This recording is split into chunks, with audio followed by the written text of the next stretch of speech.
안녕하세요. 딸아이를 키우고 있는 워킹맘입니다. 어디다 하소연할 곳도 마땅치 않고 그래서 여기에 오게 되었어요. 남편과는 서울에서 버스로 10분만 벗어나면 바로 나오는 경기권에서 거주하고 있어요. 할 수만 있다면야 저희도 서울에서 시작하고 싶었지만 당시 저희가 가진 돈이 많지가 않았거든요. 그래서 친정 부모님의 도움을 받아 그나마 지금 사는 아파트에 들어올 수 있었습니다. 그리고 동네 자체는 마음에 쏙 들어요. 근처에 산도 있고 학군도 잘 되어 있는 데다가 당장 상권이 잘 조성되어 있다 보니 사는데 불편한 게 없거든요. 하지만 제가 육아휴직에서 복귀하고 얼마 되지 않아서 이직을 했는데 그러면서 출퇴근길이 멀어진 게 어떻게 보면 유일한 단점이라면 단점이네요. 전에는 남편과 마찬가지로 자가용으로 20분 정도면 출근을 할 수 있었거든요. 그런데 지금은 버스도 타야 하고 지하철도 타야 해서 운이 좋으면 1시간, 아니면 보통 1시간 20분씩은 걸립니다. 왕복으론 거의 3시간 가까이 걸리는 셈이지요. 그렇다 보니 집에 오면 말 그대로 파김치가 되어 있기 일쑤였어요. 사실 애만 아니었다면 이직할 일도 없었을 거예요. 원래 다니던 회사도 잘 다니고 있었고 월급도 많았던 건 아니지만 그렇다고 크게 부족하지도 않았거든요. 그런데 어머님 아버님의 성화로 저희 계획보다 이르게 아이를 갖게 되었습니다. 그리고 애를 키우는데 돈이 많이 든다는 건 알고 있었는데 그게 제 예상보다 훨씬 많이 들더라고요. 게다가 엄마 마음이란 게 제 자식이 남한테 치이는 꼴을 보고만 있을 순 없잖아요. 정말이지. 뭐라도 해줄 수만 있다면 더 해주고 싶고 그렇잖아요. 저도 별반 다르지 않았지요. 산후조리원에서 만난 여자들부터 시작해서 여기저기서 말이 들려오니까 하루라도 빨리 뭐도 가르쳐야 될 것 같고 옷도 먹는 것도 좀 더 좋은 걸로 챙겨주고 싶어지고 여러 가지로 조바심이 나더라니까요. 그런 와중에 복귀한 회사는 저를 어찌나 서럽게 하던지요. 비록 제가 대기업을 다니고 있던 건 아니어도 동네 구멍가게도 아니고 그래도 나름 직원 수도 100명이 넘고 연매철도 몇십억인 그런 곳이었거든요. 그런데 애엄마에 대한 인식은 아주 저질도 그런 저질이 없었습니다. 회사에 복귀하고 얼마 되지 않았을 때였어요. 사장실로 호출을 하길래 갔더니 퇴직금 얼마 챙겨줄 테니까 알아서 제 발로 나가라는 거예요. 자기는 애 문제로 자리 이탈하고 회사 일에 집중 못하는 그런 직원은 필요 없다면서요. 하지만 저는 그 말이 어처구니도 없고 가당치 않다 싶어서 따르지 못한다 알렸습니다. 마음 한켠으론 묵묵히 버티면서 제 할 일만 잘해내면 사장도 자기가 잘못 생각했다는 걸 깨닫고 저에게 미안해할 거라고 생각하면서 말이에요. 하지만 제가 너무 순진했던 거지요. 어떻게든 열심히 해보려는 저에게 예전과 다른 업무를 배정해준다던가 혼자 지하에 있는 사무실에서 일을 하게 한다거나 정말이지 정신적으로 너무 힘들게 하더라니까요. 그러다 그런 상황 속에서 다른 회사로부터 스카웃 제의를 받게 되었는데 바로 제가 지금 다니고 있는 회사입니다. 회사가 먼 게 마음에 걸리긴 했지만 이직을 안 한다고 해서 얼마나 버틸 수 있을지도 확신할 수 없었고 어쨌든 제가 먼저 지원한 게 아니라 오퍼라 그런지 연봉 조건도 좋았어요. 그러니 저로선 거절할 처지가 못 되었지요. 하지만 이 소식을 들은 어머님께서 애엄마가 돼가지고 밖으로 도내만의 말씀이 많으시대요. 제 딴에는 열심히 살려고 그러는 건데 어머님이 그런 식으로 말씀하시니 속이 어찌나 상하던지요. 그리고 말이 나와서 말이지만 까놓고 말해서 결혼할 때를 생각하면 지금도 사기 결혼을 당한 게 아닌가 싶을 정도로 억울할 때가 많았거든요. 일단 결혼 전까지만 하더라도 어머님 성격이 저런 줄은 꿈에도 생각을 못했고요. 여러 가지 이해 못할 행동도 많이 하셨어요. 처음 제가 시댁에 인사를 드리러 갔을 때 전 어머님의 얼굴을 보고 깜짝 놀랐습니다. 사람이 어떻게 살아왔는지 얼굴을 보면 다 드러난다고 하잖아요. 저희 어머님은 뭐라고 해야 할지 미운 주름이 많으셨어요. 인상 쓸 때 생기는 미간 주름이라던가 처진 입꼬리 주름이라던가 그런 거요. 게다가 말씀도 어찌나 괄괄하게 하시는지 보통은 아니겠구나 싶었지요. 하지만 어쩐 일인지 어머님은 결혼식도 혼수도 전부 다 저희들더러 알아서 하라시며 전혀 간섭도 안 하셨고 연락을 자주 해라 마라 그런 것도 없으시대요. 그래서 전 속으로 사람이 생긴 것만 보고는 모른다더니 정말 그렇구나 하고 생각했답니다. 그런데 문제는 결혼식이 임박할 때까지도 처음에 저희 결혼에 보태주시기로 한 5천만 원에 대해서 이렇다 저렇다 말씀이 없으신 거예요. 저는 저대로 돈 이야기다 보니 껄끄러워서 눈치만 살피고 있었고요. 그러다 답답한 마음에 여쭸더니 덜컥 제 손을 잡으시곤 당신 사정을 길게도 늘어놓으시대요. 그리고 그때는 식은 코앞이지. 어머님하고는 그럭저럭 정도 들었지. 그래서 제가 냉정하게 상황 파악을 못하고 남편이랑 상의 끝에 어머님이 해주신다던 돈은 대출을 받아서 해결했답니다. 그렇다 보니 결혼식을 올리고 나서도 한동안 애 가질 생각은 꿈도 못 꿨지요. 그런데 결혼한 지 1년도 안 돼서 아버님이 쓰러지시고 이래저래 집안에 일이 좀 있었어요. 그러니까 어머님이 하루빨리 손자라도 아버님한테 안겨드려야 하지 않겠냐며 그렇게 밤이고 낮이고 저를 닥달을 하시는 거예요. 남편도 남편대로 마음이 급한 눈치였고요. 그리고 그때 남편이 분명히 했던 말이 아이만 낳으면 어머님이 애도 봐주시고 여러모로 도움을 많이 주실 거라 했습니다. 솔직히 친정에 맡기기도 여의치 않았던 상황이라 그래 여러 가지로 좋은 일 한다 생각하자 마음을 먹었어요. 그렇게 지금 딸애를 갖게 되었고요. 하지만 이게 웬걸요. 막상 애를 갖고 나니까 어머님이 도와주시긴 뭘 도와주시나요. 입덧이라도 하면 그걸 가지고 애 가졌다가 유세하냐. 생색내지 말라 별소리를 다 하시대요. 그뿐만이 아니었습니다. 애도 예뻐해주질 않으시니 그게 그렇게 서운하더라니까요. 저희 애 첫돌 때요. 금반지까지는 기대도 안 했습니다만 어쩜 양말 한 짝도 안 사주실 수가 있어요?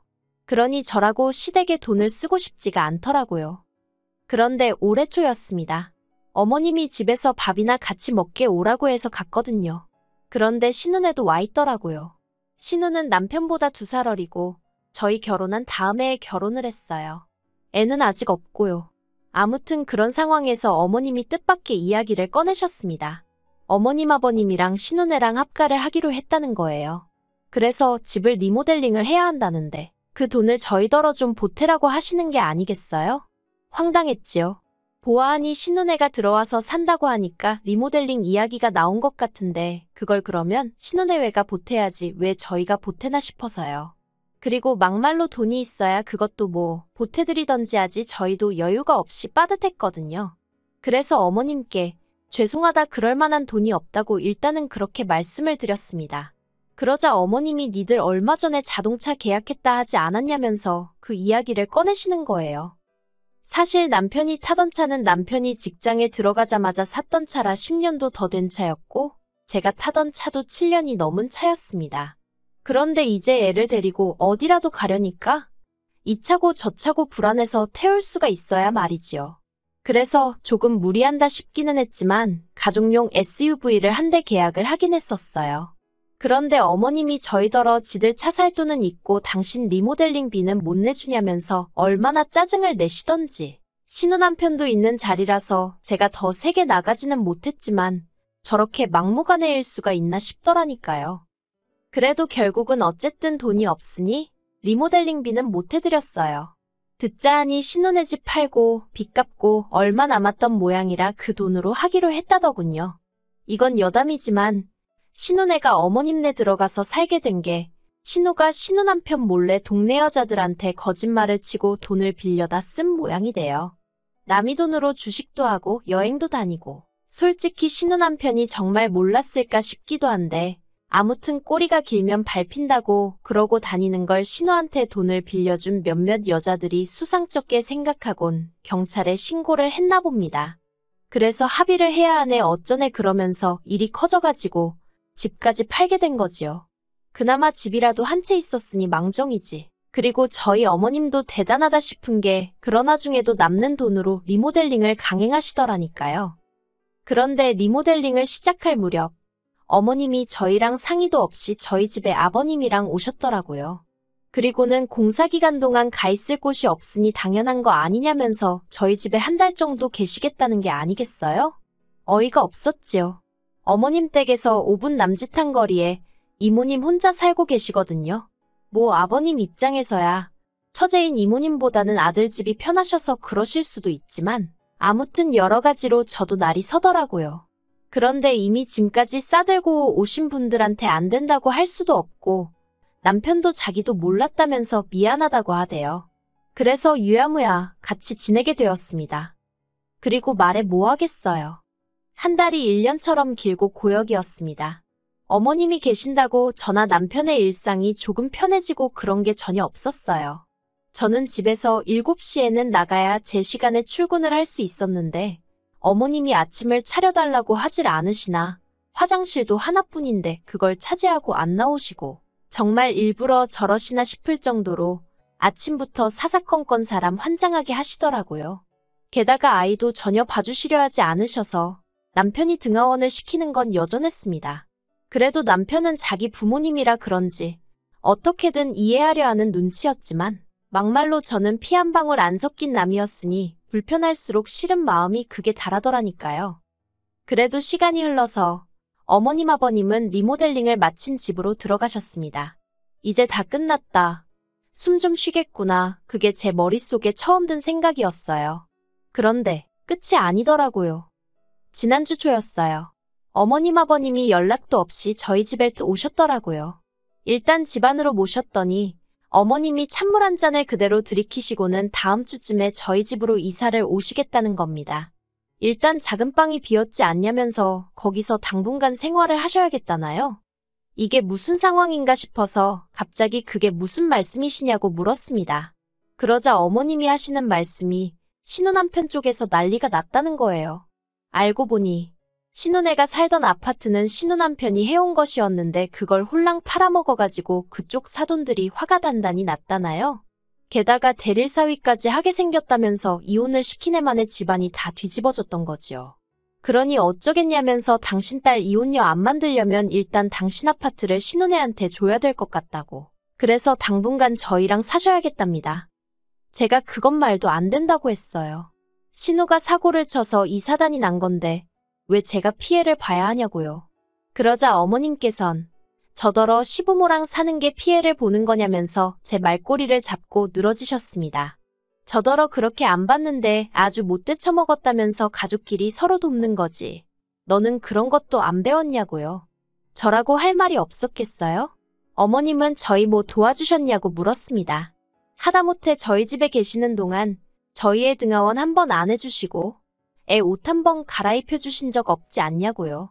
그렇다고 뭐 살림을 도와주셨어요. 반찬 하나를 해주셨어요. 계시는 동안 상전 노릇만 제대로 하고 가셨잖아요.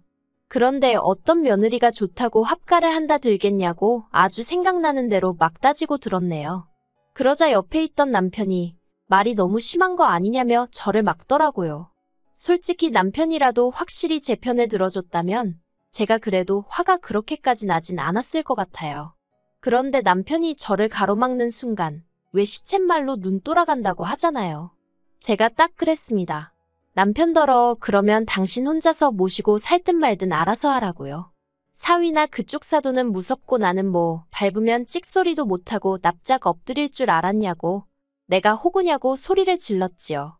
그리고는 남편더러 당장 이 집 부동산에 내놓을 거라 했습니다. 아파트 계약 당시 대출을 제 이름으로 받으면서 명의도 제 이름으로 했는데 어휴 지금도 그때를 생각하면 천만 다행이다 싶어요. 아무튼 이후로도 남편은 계속해서 저더러 말을 가려서 하라면서 어쩌고 저쩌고 아주 난리도 아니대요. 결국 듣다 못한 제가 먼저 이혼하자는 초강수를 뒀습니다. 그러자 남편이 콧방귀를 뀌더라고요. 그리고는 한다는 소리가 그럼 저더러 애는 못 보고 살 줄 알라는 거예요. 시부모 모시기 싫어서 이혼하겠다 나서는 주제에 설마 애 욕심을 낼 건 아니지 그러면서 저더러 며느리로서 자격도 없고 엄마로서도 자격도 없다나요? 그래서 그러라 했습니다. 솔직히 정말로 애를 안 보고 살 자신은 없었지만 평소에 제가 딸이라면 사족을 못 쓰는 걸 아는 남편이었으니 딸을 빌미로 저를 겁주려는 거였거든요.